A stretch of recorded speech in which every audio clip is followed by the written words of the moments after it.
11절과 12절 두 절입니다. 함께 합독하겠습니다. 시작. 형제들아 서로 비방하지 말라. 형제를 비방하는 자나 형제를 판단하는 자는 곧 율법을 비방하고 율법을 판단하는 것이라. 내가 만일 율법을 판단하면 율법의 준행자가 아니요 재판관이로다. 입법자와 재판관은 오직 한 분이시니 능히 구원하기도 하시며 멸하기도 하시느니라. 너그는 누구이기에 이웃을 판단하느냐.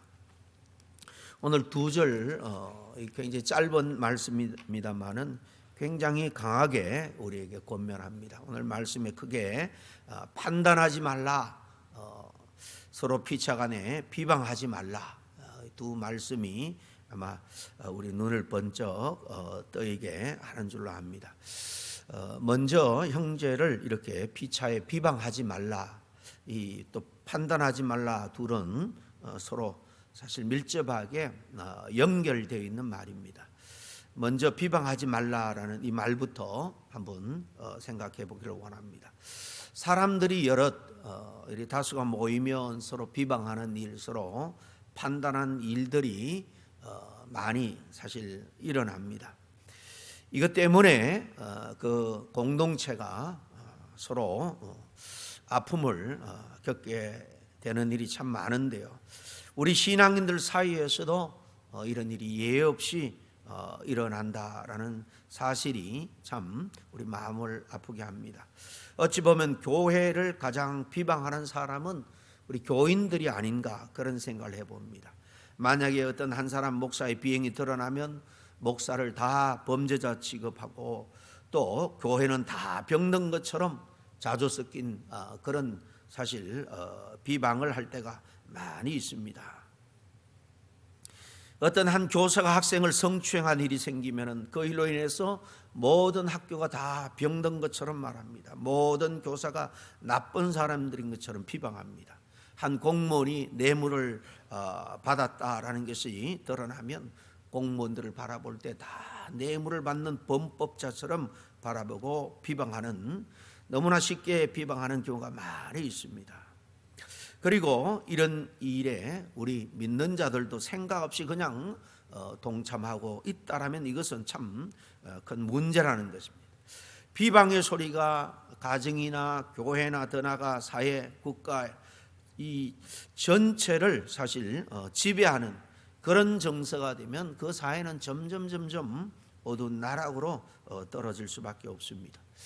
유대인들의 교훈집이죠. 탈무드에 보면 이런 말이 있어요. 험담 곧 비방은 살인보다 더 위험하다. 그러면서 설명을 하기를 살인은 한 사람만 죽이지만은 험담은 세 사람을 동시에 죽이기 때문이다라는 거예요. 험담을 퍼뜨리는 사람, 아무 생각 없이 반대도 안 하고 그냥 받고 동조하는 사람, 당연히 또 험담의 대상이 되는 사람, 이렇게 사실 세 사람을 죽이는 행위가 험담이고 비방이다라는 겁니다. 우리 그리스도인들은 비방을 하는 사람도 되지 말아야 되겠지만은 혹 그런 이야기를 들을 때 쉽게 흔들리거나 무너지는 그런 믿음 약한 사람이 되어서도 안 될 줄로 압니다. 비방이다라는 것은 이 적대적인 언어죠. 반대하는 말입니다. 상대방이 없는 곳에서 상대방을 적대적으로 대하는 행위입니다.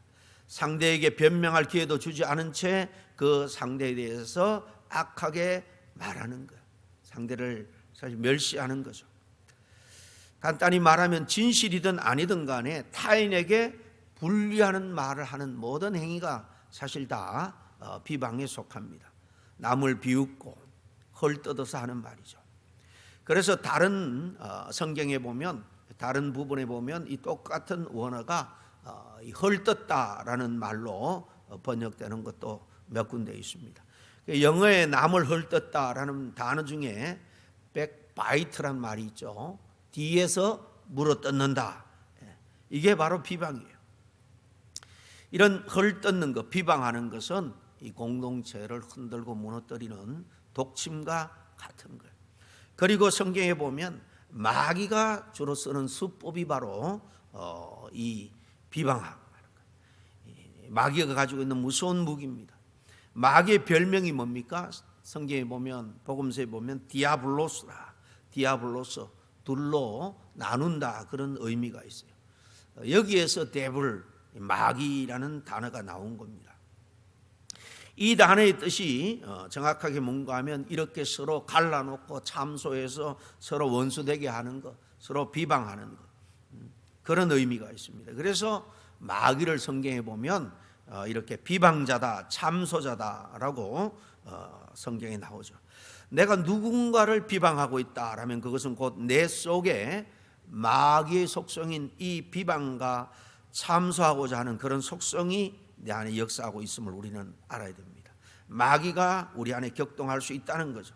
그러므로 교회 안에서 서로 비방하는 것이 난무한다면 이 마귀가 정말 곡식을 채 까부르듯이 교회를 흔드는구나, 역사하는구나 라는 것을 이 신앙이 좀 성숙한 사람이라면 얼른 알아채고 우리가 이것을 막아내야 되는 것입니다.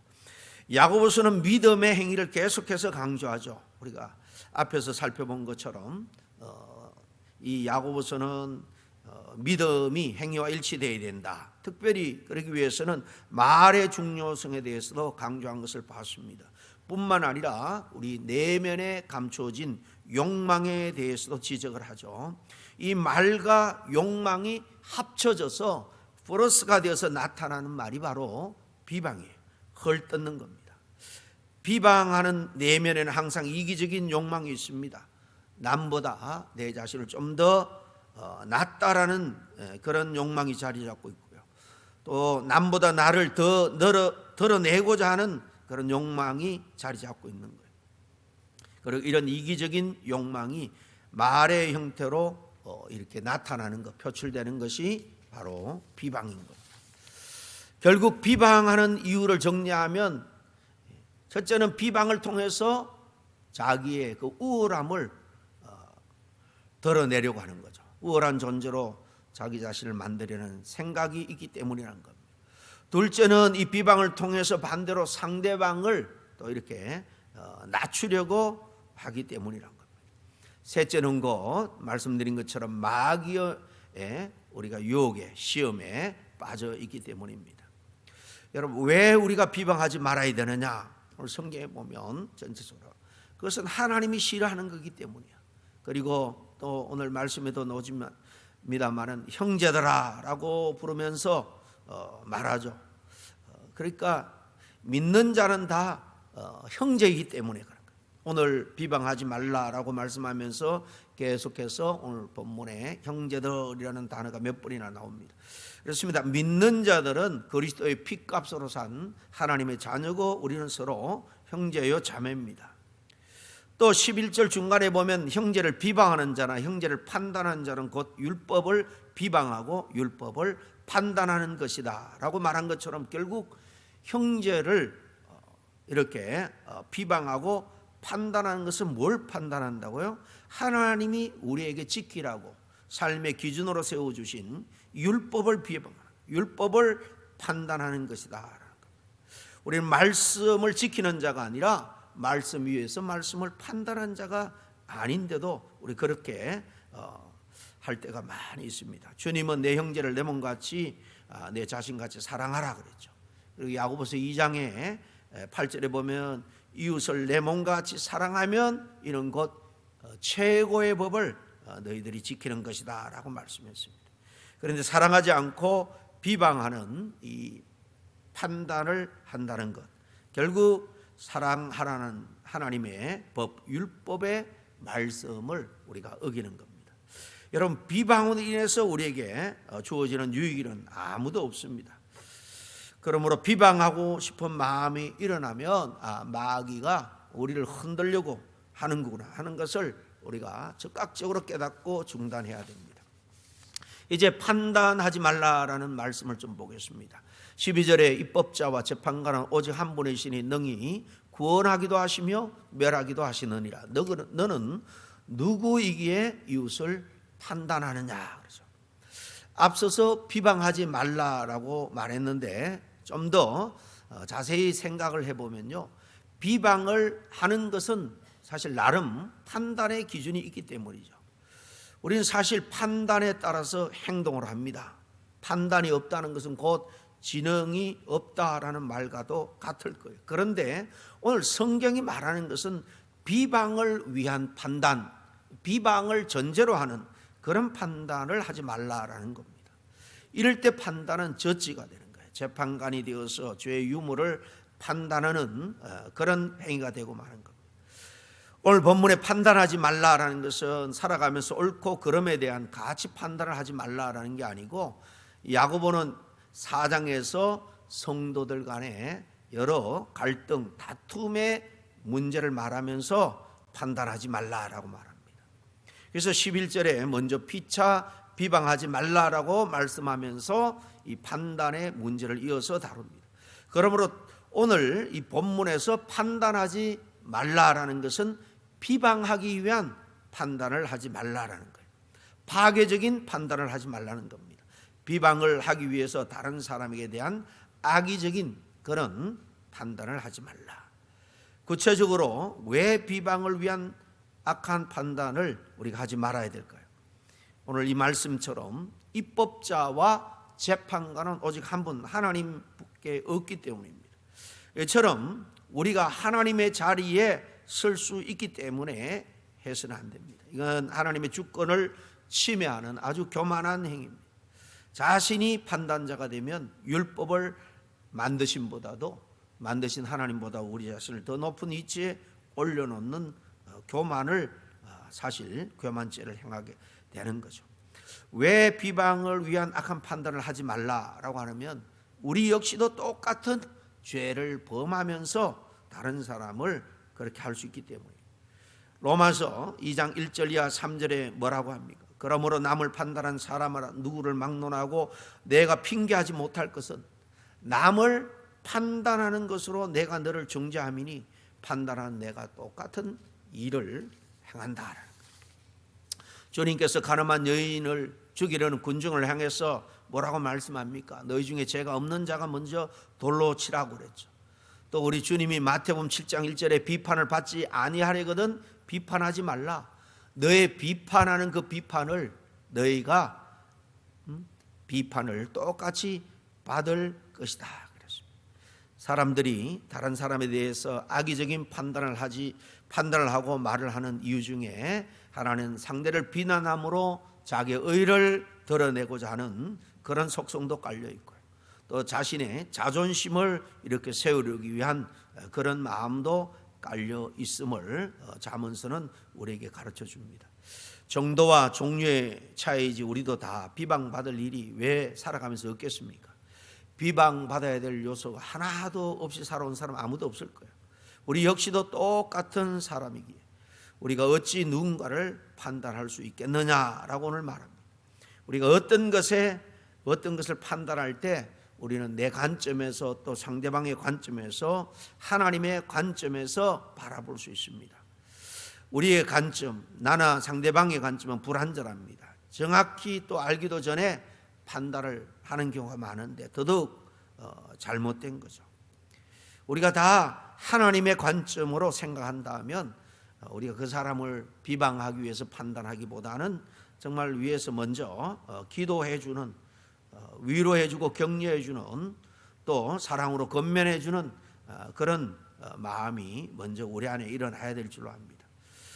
우리가 비방하기 위해서 마음속에 악의적 판단이 들면은 지금 내가 하나님의 자리에 올라가서 하나님의 주권을 침해하고 있다라고 스스로 생각해도 틀린 게 아닙니다. 그러므로 우리는 쉽게 내 기준으로 판단하고 내 기준으로 비방하지 말아야 됩니다. 하나님께서는 형제들을 비방하지 말라, 판단하지 말라라고 오늘 말씀했는데 비방을 전제로 하는 판단을 하지 말라는 거예요. 우리는 올바른 가치로 바르게 판단하고 바르게 행동해야 할 줄로 압니다. 그러나 비방을 위한 판단을 해서는 안 된다는 거예요. 이런 것 내가 하나님의 위치에 서는 일임을 우리가 기억하고 이 판단은 하나님의 자리를 침범하는 죄다라는 생각을 가지고 우리는 늘 겸손한 모습으로 판단 대신에 어른 힘들고 어려운 일을 만나게 되면 우리가 하나님 앞에 맡기고 기도하는 좀 더 성숙된 우리 교인들이 다 될 수 있기를 간절히 바랍니다. 함께 기도하겠습니다.